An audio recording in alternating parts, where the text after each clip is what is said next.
Pernah kebayang nggak gimana sebuah konflik yang terjadi ribuan kilometer jauhnya dari sini ternyata bisa ngaruh langsung ke isi piring kita, bahkan ke cara kita cari nafkah. Nah, hari ini kita bakal bedah koneksi rumit antara perang dan krisis pangan global. Oke, kita mulai dari sini. Kata-kata ini bukan dari politisi atau ekonom, tapi dari David Altrog, seorang petani di Kanada. Orang yang tangannya tiap hari megang tanah. Rasa ngeri yang dia rasakan itu nyata banget dan ini mewakili ketakutan para petani di seluruh dunia sekarang. Pertanyaannya, emang apa sih yang bikin dia sampai segitunya? Ini dia jawabannya. Coba bayangin deh, biaya operasional kamu tiba-tiba aja melonjak hampir sepertiganya.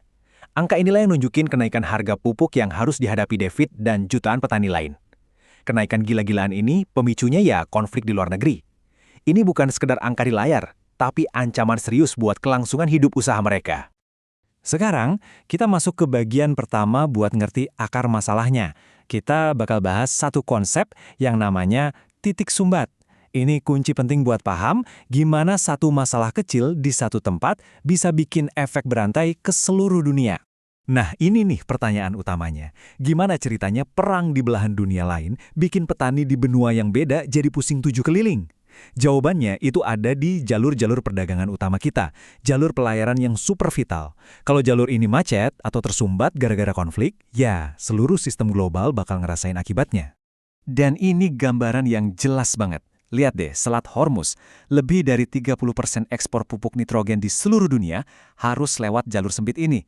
Jadi, kebayangkan kalau jalur ini terganggu atau ditutup, pasokan salah satu bahan pertanian paling penting di dunia langsung macet. Ini contoh sempurna dari apa yang kita sebut titik sumbat. Biar lebih jelas, titik sumbat atau choke point itu adalah jalur sempit yang krusial banget buat perdagangan dunia.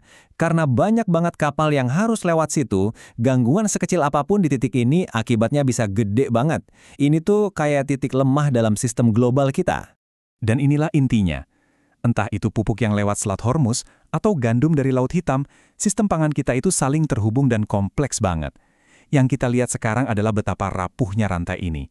Cukup satu mata rantai aja yang putus, seluruh dunia bisa goyang. Sekarang, coba kita mundur sedikit dan lihat dari sisi sejarahnya. Ternyata, ya, memakai makanan sebagai senjata dalam perang itu bukan hal baru sama sekali. Ini adalah taktik yang udah ada dari ribuan tahun lalu. Yang bikin miris itu adalah, ini bukan cuma sekedar taktik perang, tapi sudah dipelajari secara akademis. Ada karya berjudul The Weaponization of Hunger, yang artinya menjadikan kelaparan sebagai senjata. Ini nunjukin gimana kelangkaan pangan sengaja diciptakan untuk memaksa atau mengendalikan orang. Ini sisi gelap dari peradaban manusia. Timeline ini nunjukin betapa tuanya taktik ini. Dari zaman Mesopotamia kuno, di mana pasokan makanan dan air ke kota diputus, sampai pengepungan Yerusalem oleh bangsa Romawi. Bahkan di era modern, ada Holodomor di Ukraina, bencana kelaparan yang sengaja dibuat, dan pengepungan Leningrad waktu Perang Dunia Kedua. Sejarah nunjukin pola yang sama berulang kali. Siapa yang mengendalikan makanan, dia mengendalikan manusia. Oke, dari sejarah kita lompat ke masa sekarang. Kita lihat krisis besar yang lagi terjadi dan gimana dunia meresponsnya. Ini membawa kita langsung ke inti masalah keamanan pangan hari ini. Dan krisis itu adalah invasi Rusia ke Ukraina tahun 2022. Kejadian ini langsung bikin geger pasar pangan global. Kenapa? Karena ini bukan cuma konflik regional biasa. Dampaknya terasa di mana-mana, mengingat betapa pentingnya kedua negara ini buat pertanian dunia. Terus, kenapa dampaknya segitu besar? Simpelnya karena Rusia dan Ukraina itu ibaratnya lumbung pangan dunia. Mereka pemasok utama biji-bijilan, minyak nabati, sampai pupuk. Jadi pas produksi dan ekspor dari sana berhenti, ya seluruh dunia yang kena getahnya. Harga-harga naik, pasokan jadi langka. Nah, menghadapi krisis ini, salah satu respons internasional datang dari G7. Ini adalah kelompok yang isinya 7 negara dengan ekonomi paling maju di dunia. Mereka kumpul buat cari cara mengatasi dampak dari krisis pangan ini. Biar ngerti kenapa G7 bereaksi seperti itu, kita perlu lihat konteks politiknya. Di satu sisi, ada prinsip-prinsip G7 kayak menghormati wilayah dan kedaulatan negara lain. Di sisi lain, ada tindakan Rusia di tahun 2014, seperti aneksasi Crimea yang dianggap melanggar semua prinsip itu. Benturan nilai inilah yang akhirnya bikin Rusia dikeluarin dari grup yang waktu itu namanya masih G8. Jadi apa aja langkah yang diambil G7?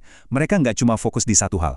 Mereka ngasih bantuan dana ke negara-negara yang paling terdampak, ngirim bantuan makanan dan medis, bantu melindungi jutaan pengungsi, dan di saat yang sama, mereka juga ngasih sanksi ekonomi dan diplomatik ke Rusia dengan harapan bisa menekan mereka buat menghentikan invasi.